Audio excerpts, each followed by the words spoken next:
Bonjour et bienvenue à une nouvelle consultation de Dr Sales.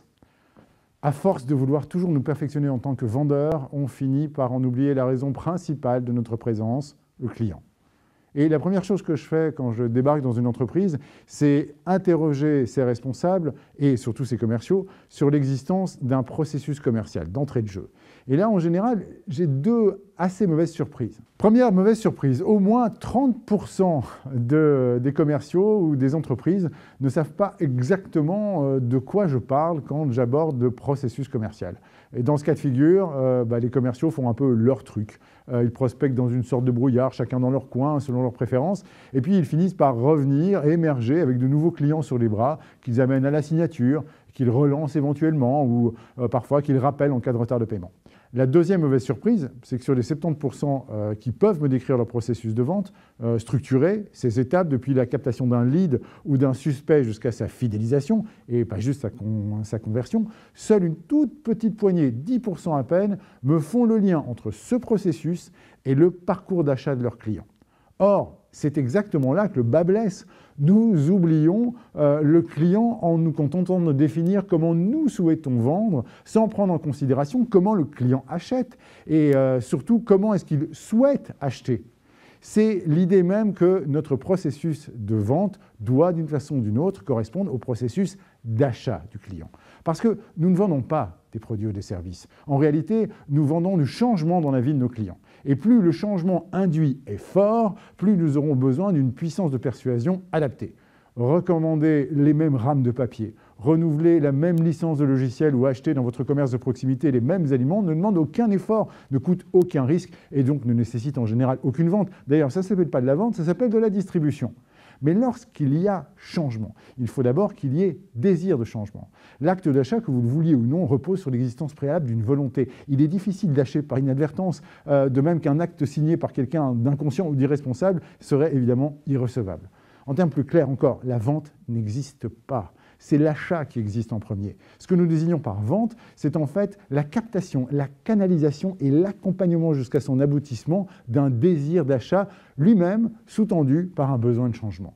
Et vous ne pourrez jamais correctement vendre quelque chose à quelqu'un si vous ne vous intéressez pas aux deux extrêmes de ce trajet, de ce parcours tel qu'il est vécu, non pas par vous en tant que vendeur, mais avant tout par votre client.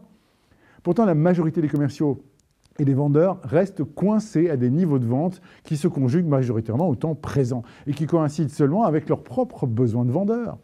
Dans son excellent ouvrage « Eat Their Lunch », Anthony Ignarno distingue 4 niveaux de travail d'exploration des vendeurs chez les clients.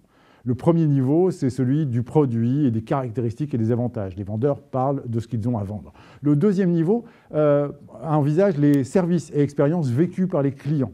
Le troisième niveau aborde en général le résultat souhaité par le client. Et le quatrième niveau, c'est la prise de conscience du besoin de changement du client. Eh bien, vous l'aurez sans doute vous-même deviné, mais c'est hélas au premier niveau. C'est le premier niveau qui est le plus utilisé par les vendeurs qui passent leur temps à vanter leurs produits, leur entreprise, etc.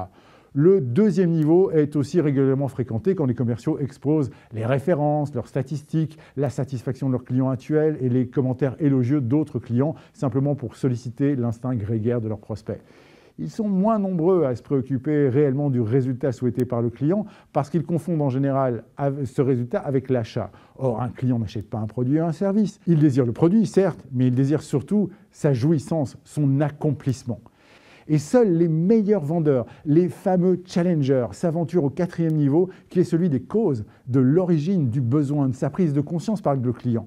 Or, c'est là que se situe le véritable potentiel de création de valeur, car c'est en se connectant à ce qui a initialement créé l'envie, le besoin et la motivation de changer que l'on peut challenger les solutions et les résultats qu'ils visent en proposant d'autres prises de conscience et parfois même d'autres méthodes pour parvenir à ses fins. En synthèse, un bon vendeur navigue entre 3 temps ou 3 points du parcours d'achat du client. D'abord, son point D.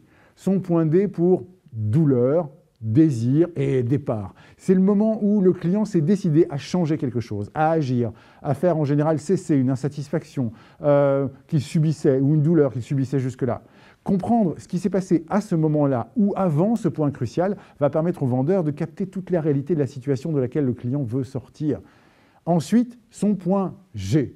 Et même si j'ai choisi cette lettre pour Gaulle ou Go, sa gentille trivialité n'est pas le fruit du hasard puisqu'il s'agira du moment où en aval de l'achat, le client réalisera justement son désir de la plus belle des façons et où, précisément, pardonnez-moi encore cette métaphore, il aura la pleine jouissance de la solution achetée. Un commercial habile n'hésitera pas à faire visiter ce futur possible à son client pour le lui faire décrire, toucher, vivre et pouvoir mettre ensuite tous les moyens en place pour qu'il se réalise concrètement. Et enfin, il y a son point N, pour non-action, ou nightmare si vous préférez. Un futur dans lequel votre client n'aura pas envie de se projeter de lui-même, mais qui est pourtant crucial à évoquer avec lui, puisqu'il recèle les risques et les dangers de son inaction, s'il n'achète pas, ou s'il ne prend pas les mesures nécessaires, ou éventuellement les déceptions qu'il pourrait légitimement rencontrer au cas où ses choix se porteraient sur une solution moins qualitative ou moins adaptée que la vôtre. L'amener à considérer ces futurs possibles lui permettra de motiver des choix plus avisés.